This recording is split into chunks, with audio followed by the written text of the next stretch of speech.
Bienvenue sur la Minute Quiz. C'est bientôt la rentrée, alors pour garder une part de soleil dans la tête, on va réaliser aujourd'hui un dessert exotique qui est la tarte coco ananas. Pour cette recette, il faudra 125 g de beurre, un jaune d'œuf, 250 g de farine, 5 centilitres d'eau, 2 pincées de sel et un zeste de citron vert, un ananas, 15 centilitres de jus d'ananas, 100 g de sucre, 4 cuillères à soupe de maïzena, 60 g de noix de coco et le jus du citron vert. On commence tout de suite par préparer la pâte maison. Dans un récipient, on va mélanger le beurre ramolli, la farine,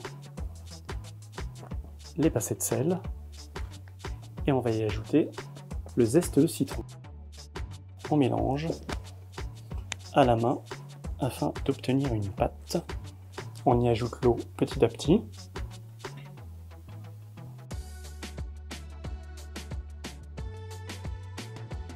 On y ajoute le reste de l'eau.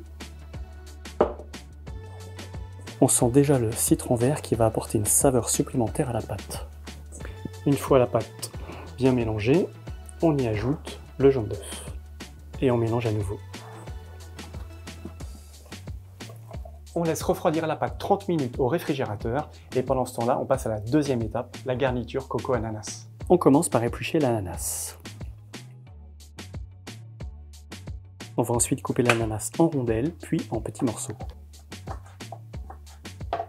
On va faire chauffer le sucre, la maïzena, le jus du citron et le jus d'ananas.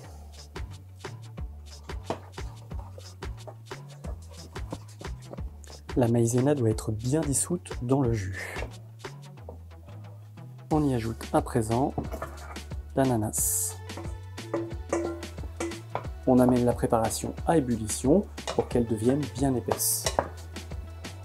Et on remue régulièrement pour éviter que ça prenne au fond. La préparation a bien épaissi, on peut la retirer du feu. La pâte ayant durci, on va pouvoir l'étaler. On verse un peu de farine pour éviter que la pâte colle. Et on roule la pâte. On l'étale dans un moule préalablement beurré. On pique avec une fourchette pour éviter que la pâte gonfle. Vous préchauffez votre four à 180 degrés. On y verse ensuite une couche de noix de coco qu'on répartit bien sur la pâte. Et on y ajoute pour finir la préparation refroidie. On répartit bien la préparation sur tout le fond de tarte. Et il ne nous reste plus qu'à passer la tarte au four pendant 40 minutes.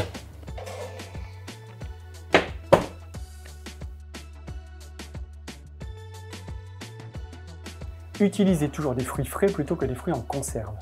Avec cette tarte, moi j'ai l'impression de prolonger mes vacances. J'espère que je vous aurai donné envie de réaliser cette recette. En attendant, abonnez-vous, likez et partagez.